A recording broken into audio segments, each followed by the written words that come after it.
What's good, people? Ladies and gentlemen and ladies, please. Let's get into this. Let's get into this real quick, because as a former Aaron Rodgers supporter, I still rock with Aaron. I can't say that, man. He just really upset me this game. He really upset me, and I had to take a coin toss this week if I wanted to start Aaron Rodgers or I think Joe Burrow in my fantasy football. And old cool Joe ain't played just yet, but thankfully I didn't start this dude because man, I'm starting to think Aaron Rodgers is washed. I'm starting to think A-Rod is washed.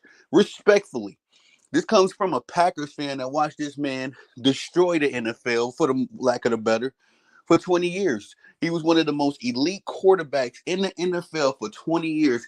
It's sad to see one of your heroes go out like this. But nonetheless, ladies and gentlemen, it is Tony the Savant. As you're coming in here, please like the video, share the video. If you're coming through on YouTube anyway, if you're on Twitter, please give your boy a follow. If you're on Facebook, same, hit the follow. But on YouTube, please like the video, share the video, hit the notification bell so you can be notified when I'm dropping content and going live on the channel. Um, as well as if you haven't already, please subscribe to the channel as I drop content daily, go live daily, stay very busy on the platform. And last but not least, if you love talking NFL football like I love talking NFL football, please leave your comments please leave your thoughts in the comment section, excuse me. And let's have some dialogue about this particularly because is Aaron yeah, isn't is Aaron Rodgers washed? I'm starting to believe so. And I've been an Aaron Rodgers apologist for the last what? When did he go down with that injury last year? Two years now. Man's out here making me look crazy. Cause I told everybody, hey, just hold on, pump the brakes. Don't give up on A-Rod yet. I know we had the injury, blah, blah, blah.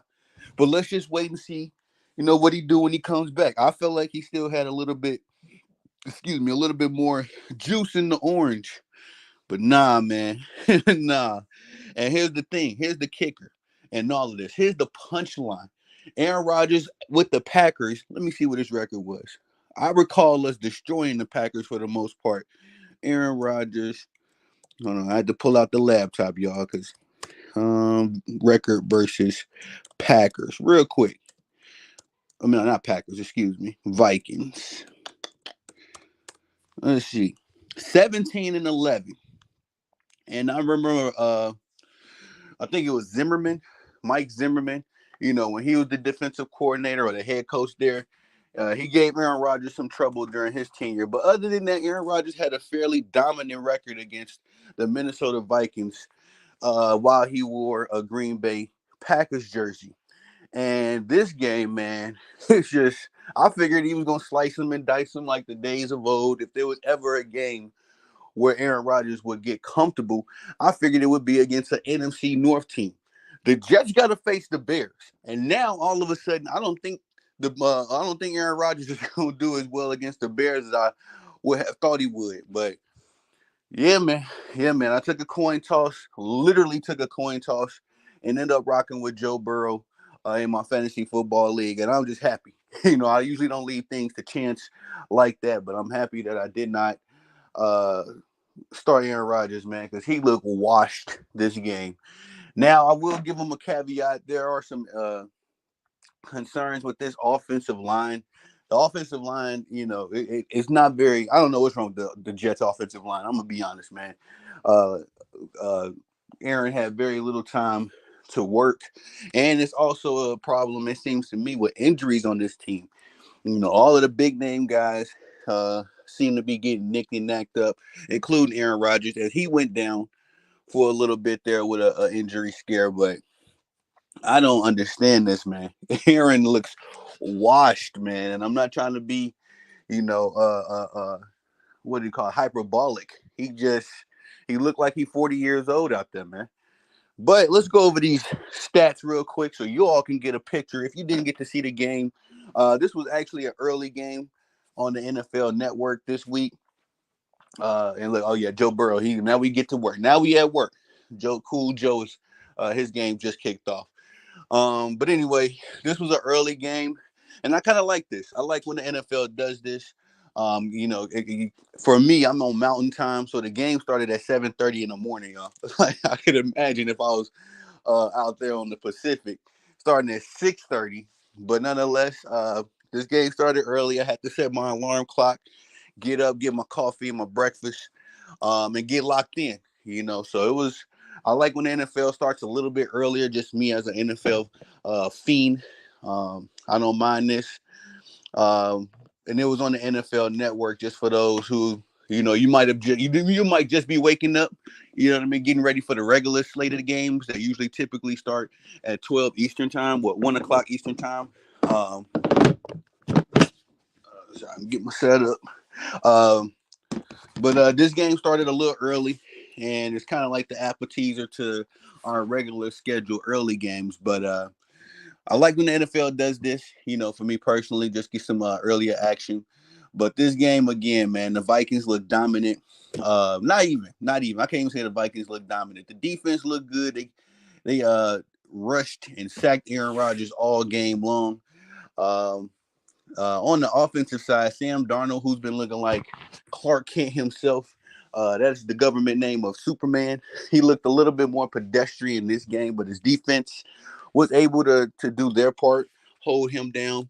And also, we got to say, keynote Aaron Jones, not Aaron Rodgers. Aaron Jones left this game, I think, in the second quarter with an injury, who has been absolutely productive and prolific for the Minnesota Vikings offense. So prayers to that, brother. Hopefully it's nothing crazy. I'm a competitor myself. I know it's some people like to see the star players for their opposing team go down with injuries. I've seen some nasty comments in my days, doing this sports journalist thing, but I'm the kind of guy, if we gonna beat you, I want to beat you at your best. So prayers for Aaron Jones, and hopefully his injury isn't something serious that's going to keep him out for a prolonged amount of time. But let's go over these numbers real quick, just so we can get a picture of what went down, and then I'll interject my commentary as we go, and a little bit more so at the end of it all. But box score: Aaron Rodgers. He threw the ball nearly 60 times. He threw it 54 times this game. Completed 29 of 54 passes. And let me say this real quick. Kirk Cousins would never. Kirk Cousins is better than Aaron Rodgers. I know Captain Kirk ain't got a chip. I know Captain Kirk ain't got 4 or 5 MVPs, however many Aaron got. I understand his numbers ain't as flashy and gaudy as Aaron Rodgers, but Kirk Cousins would never have an opportunity in the fourth quarter, march down the field, literally get his team in the red zone, and then throw a pick. I mean, he probably would, more than less, he'll probably end up getting a field goal at worst. But I've seen enough from Kirk Cousins, Captain Kirk Cousins, to know that you give that man a fourth quarter opportunity to win a game, the man gonna go Michael Jordan. And I can't believe Aaron Rodgers, man. All these years we've been hyping and talking about him, putting him in the same breath as the Tom Brady's and Joe Montanas of the world, and this dude continuously comes up short. He choked again. I don't want to hear nothing about Robert Saleh. I don't. I don't want to hear nothing else about Coach Robert Saleh. Coach ain't throw that interception. Coach ain't running the offense. They bought Aaron Rodgers in to run the offense. And you know that was the case because they've let Aaron Rodgers choose the offensive coordinator. The offensive coordinator is not Josh McDaniels or some guy, whoever you want to call, Kellen Moore. The offensive coordinator is Nathaniel Hackett. That's Aaron Rodgers' right hand man. So I'm tired of, and excuse me, Jets Nation. Shout out to my brothers over there, Nick, Harry, all of the brothers in Jets Nation. But I'm not trying to hear nothing else about Coach Robert Saleh. He's doing his job. He is marketed and promoted and is known as a defensive minded coach. And this defense for the Jets, I see it. I got them on my fantasy team. They are putting up numbers. They getting sacks, interceptions, stops, holding teams to under, for the worst of the better, 20, 25 points, that's which is good. Hold on, sorry guys, let me look at this real quick. Let me look at this email, which is good for them, you know what I mean? But at the same time, man, it is nasty work how Coach Robert Saleh is taking the fall for Aaron Rodgers' woes in this offense. If anybody should be fired, it should be Nathaniel Hackett. They need to bring in their own offensive coordinator because Nathaniel Hackett obviously don't know what he's doing. But real quick, let's go over these numbers, y'all. I'm sorry. Aaron Rodgers pissed me off, bro, because I was over here literally singing his praises. I was telling everybody to pump the brakes. Let's see what Aaron Rodgers does because he was injured, and I don't think it's fair to say somebody's quote unquote done because of an injury. I think you got to give him a little bit more, an opportunity, excuse me, to at least show that they done. But Aaron, man, let me down again. Now hold on, y'all. Let's look at it now. Sorry, I'm doing work while I'm watching the game. So, okay, let's look at these box scores real quick. So Aaron throws the ball 29 of 54 times, 244 pedestrian yards, 2 touchdowns, 3 interceptions, including the one on the game winning drive. Put up a offensive rating of 54.9, and as well, he was sacked 3 times. Brees Hall, where has Brees Hall been? Can somebody please put up some missing posters for Brees Hall? Because I ain't seen homie all season long. I ain't seen Brees Hall really the last 2 years. Maybe once or twice he showed up to get, to pick up his paycheck.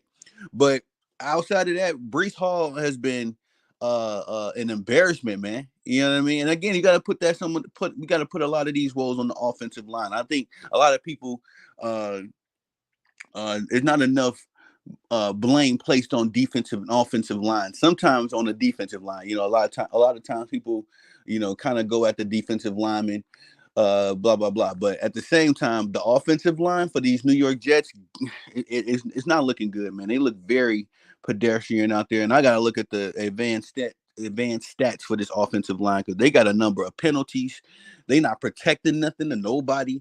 They not opening up the holes for Brees Hall that's necessary for Brees Hall to work, but still, you know what I mean? If you wanted a marquee quarterbacks and running backs in the league, you got to be able to work around that. All of the greats have, Tom Brady ain't always have an elite offensive line. Barry Sanders played for the Detroit Lions, who never, well, until now, shout out to Dan Campbell. But now, now they have an elite top 5 offensive line, but that's never really been the case for the Lions. Let's be 100. But let's get back to these numbers. I'm trying to rant. Aaron Rodgers again, yeah, two touchdowns, 3 interceptions. Brees Hall 9 carries for 23 yards. Ugh. Braylon Allen, the young boy, 20 years of age, doing his thing his rookie year, but not so much this game. He had 5 carries for 13 yards this game. Very pedestrian, but kudos to the Vikings defense. They did their thing. Garrett Wilson was the lone highlight for this team. Also, I got GW on my fantasy football team, so he put up some big production for me, which I needed because Mike Evans had himself a nice game. Thursday night football, the guy I'm facing, he had Mike Evans on his roster, so I'm happy that Garrett Wilson was able to finally, this was his first real big game. You know what I mean? He had a good, decent game a couple weeks ago against the Patriots, but this was his first Garrett Wilson game. Let me say it like that. He put up 13 receptions, 101 yards, 1 touchdown score, and his longest catch was for 16 yards. Also, for the fantasy football community, we speak a different language. So just for y'all to know, Brees Hall, out of the 54 pass attempts from Aaron Rodgers, not Brees Hall, excuse me, y'all. Garrett Wilson, he had 22 targets this game. That's got to be a record. That's dang near half of the a little bit under the half of the production of Aaron Rodgers, at least from his throws. But 13 receptions, 101 yards, 1 touchdowns, and 22 targets. That's not a bad day. That man is a big contributor to the offense. Moving on, Alan Lazard, the former Green Bay Packer, who I have a high regard and respect for. He's been the only, I could say, consistent offensive threat in this. Offensive threat in this offense for the Jets. I think he's had a touchdown for every game this year, if I can remember right, except last week because the Jets only put up 9. So I think Alan Lazard is leading this team at least in touchdowns. Look at King Henry. King Henry with a 1 yard touchdown score. Let's go. Okay. Moving on, Alan Lazard had 4 receptions, 34 yards, 1 touchdown. And he had 10 targets this game. So he's getting some production. I'm gonna see if Al is on the waiver wire. I might have to pick him up. Tyler Conkin, 6 receptions for himself, 55 yards, not a bad day. Aaron Rodgers put him in a very, very dangerous position. He threw Tyler Conkin the ball and triple coverage. And man, how the defense was playing him, they could have hit him. You know what I mean? They could have hit him to the point where they could have hurt him. Aaron just got to do better, man. He looks so washed. One of the quarterback has two jobs: to put the ball, get their receivers the ball and put the ball in a place where only the receiver can get the ball, and also get some yards after the catch. Aaron Rodgers did none of that really this game. I mean, the catches that a lot of the catches that GW got, he was able to create. Excuse me, he was able to create himself some yaks. And sorry guys, I gotta quit trying to read and talk at the same time. I'm sorry, y'all. A lot of the passes that Aaron Rodgers was putting up, he was putting his receivers in dangerous positions, and I just think that that's a sign of awareness. A little bit lack of awareness on Aaron Rodgers. There's some I want to say decay, in that elite quarterback intangibles that he had, that we've known Aaron Rodgers for. But anyway, he fumbled the ball one time. Let's see what the defense. The defense was elite again this week. Albeit the Vikings were able to put up 23 points. I don't know if I said this. The total score was 23-17. Minnesota Vikings going to their bye week undefeated. So 5-0 and get a week of rest. The Vikings might be one of the more dangerous teams in the NFC after this bye week, coming towards week 7, week 8, the heart of the season. But again, the Jets defense was able to get 4 sacks and 1 interception. Brandon Eccles, picked up that interception. Michael Clemens picked up a sack. Will McDonald, who has been on fire for the Jets defense, he picked up a sack. Quentin Williams, he went down with a bit of a it seemed like an injury. I think he just had a bit of a little knick-knack there. Isaiah Oliver, who's been pretty good, he got a sack as well. And I think I'm missing somebody. That's 1, 2, 3. Leonard Taylor, yeah. Leonard Taylor the third. He picked up a sack. But on and on. The Jets, whatever's going on over there, their woes continue as they fall to 2-3 now. And I don't know, man. I don't know. What I want to say too is that the Jets was getting the same amount of offensive production out of Zach Wilson, who is now the backup for Bo Nix, the rookie in Denver. This Jets offense is getting just as much production out of Zach Wilson as they got out of as they're getting out of Aaron Rodgers. Excuse me, and it's something. I don't know. I'm an Aaron Rodgers supporter. I'm not really mad about the Jets losing. I'm mad that I was out here caping for Aaron Rodgers and he over here embarrassing me like that. But on the other side of the ball, Sam Darnold again, who has been proverbially Superman, let me tell it, for the Minnesota Vikings. He went 14-31 this game, had 179 yards and 1 interception, no touchdown scores, as that was the defense and the rushing attack more so. But he was a game manager this game. He didn't make too many mistakes to cost his team the game. Also, he was sacked 4 times, aforementioned. Ty Chandler, he led the way rushing because Aaron Jones went down with the injury. Ty Chandler was able to pick up 30 yards on 14 carries. Aaron Jones, before his injury, 29 yards on 7 carries. And the Jets got lucky, man. If Aaron Jones was in this game probably would have been a blowout because there was a couple possessions there in the third and fourth quarter, the second half, let's just say that, especially in the third quarter where these guys couldn't get a first down. The Vikings offense, they was literally just punting the ball, 3 and outs on like 5 straight drives. It was crazy. And I think that's just because of the lack of the run attack or the run threat, let's say that. But anyway, moving on to the receiving core for this Vikings team, Justin Jefferson. He started out hot, 6 receptions, 92 yards, 14 targets, 6 receptions on 14 targets. The Jets defense has to get some credit. Robert Saleh has to get some credit for that. You lock up one of the, in my opinion, the best receiver in the league right now. and literally have a tale of two halves. As Justin Jefferson was eating that first half, and in the second half, I think he only had like one reception the whole second half. So that's a feather in the cap to Coach Salah and that Jets defense. He ain't getting enough credit. I'm gonna be advocating for him, man, because it seems like to me there's an agenda at stake here, especially with the mainstream media, putting all of the Jets woes at the doorstep of Robert Saleh. Just totally unfair.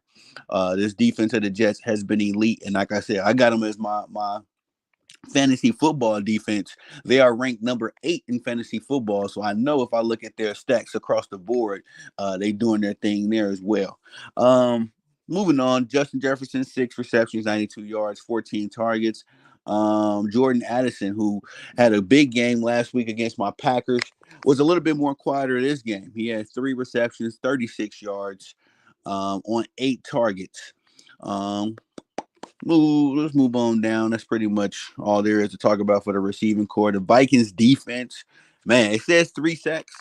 It only says 3 sacks right here, but it felt like 30 sacks. They was haunting Aaron Rodgers. They was in that man's nightmares for sure.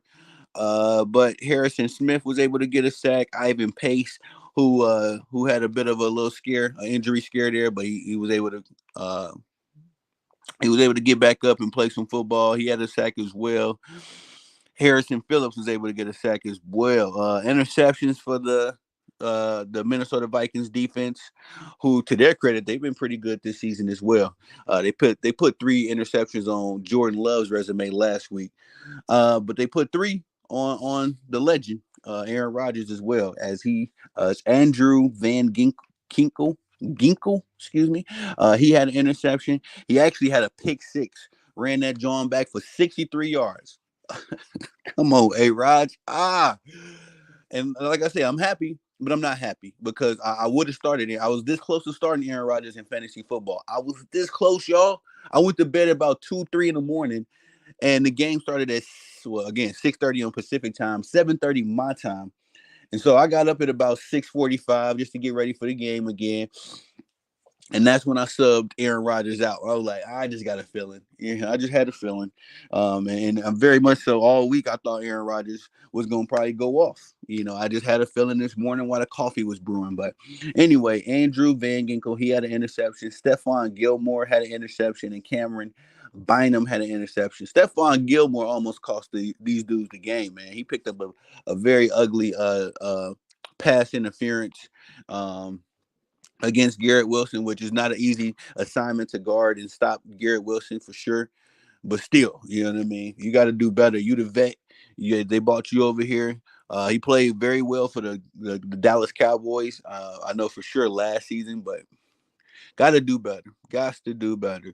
That's pretty much it as far as the individual box scores. Let's scan over here to the team stats, because I love looking at team stats, man. Team stats color a better picture for you to understand what went down, the individual stats. Because some of these dudes can stat pad, some of these dudes can find a way to put their couple numbers here, put their numbers up, but still, as a team, you see what's really going on.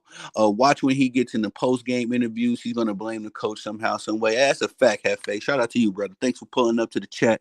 Yes, sir. I think that Aaron Rodgers has a bit of that diva in him, man. And I've always noticed that. I kind of played blind to it. I'm gonna be 100. I played a little blind to it whilst he was with the Green Bay Packers, but I seen the treatment that he gave Coach Matt LaFleur. As we can see, Coach LaFleur can coach. He's actually a good coach, offensive and defensive side of the football. I can attest to that. But shout out to you, Hefe. You are exactly right. I noticed it probably right before we let go of Matt McCarthy. Because there'll be a lot of times that Matt McCarthy would call a certain play and then Aaron Rodgers would just change it on his own. Nobody told him to. That's just what he wanted to do, and that's what he did. And Mike McCarthy, excuse me, I don't know what I call him, man. Mike McCarthy took a lot of blame for that. And then Matt LaFleur, I don't know, it was some rumblings going on in some rumbling going on in Green Bay about getting rid of Matt LaFleur because Aaron Rodgers was doing him dirty. So, shout out to you, Hefe. I would not be surprised if we get a soundbite of Aaron Rodgers saying something slick But he got a lot of that diva in his system, man, and I think that's a complete disadvantage for Robert Saleh, because Robert Saleh is doing his thing again. He's a defensive-minded coach. That's what he was marketed as. That's what he was told. That's what everybody told us he was, and that's what he's displaying on the football field in real time. The man has his defense playing top 10 defense right now, maybe even top 5. I got to look at the stats. I'm gonna do a pre-recorded video and drop that during the week, as I'm gonna deep dive into this Jets defense, because I think somebody has to start defending Robert Saleh. Aaron Rodgers is possibly on wash alert. The man is on wash alert. Like, bro, he cost him the game. The interception uh was uncalled for. But let's look at these first downs. I mean, look at these team stats real quick, and we're gonna get back to these early games. As I'm watching the Texans and the Bills go to work, and I'm also looking at NFL red zone. Look like somebody just scored for the Browns, or did he just catch the ball? Sorry, I'm trying to see what's going on, man. I'm all into the fantasy football too. All right, so the team stats, we got two. Both teams put up 17 first downs. This game, 13 passing first downs for the Jets. Two rushing first downs, which you got to do better, man. This offense is very unbalanced. It's very predictable. And again, Robert Saleh is taking the blame for that. I don't know how. For the Vikings, 8 first downs in the air, 4 first downs on the ground. Third down efficiency, 5 of 17 for the Jets. That is nasty, but it ain't that much better for the Vikings. 4 of 13. Again, that was a lot to do with the defense in the second half, locking up and giving this Jets team an opportunity to win. Total plays, 71 for the Jets, 66 for the Vikings. Total yards, 254 for the Jets, 253 for the Vikings. You got 13 drives apiece for both teams. Yards per play, I don't really care about that. Passing, 218 yards for the Jets, 171 yards for the Vikings. Rushing yards, 36 for the Jets, comparable to 82 for the Vikings. That is unacceptable, bro. Breece Hall, man, I'm dropping him, bro. I am dropping Breece Hall immediately. I was high on the Jets, and forgive me, y'all can look at my catalog. I had a couple videos about the Jets. They are.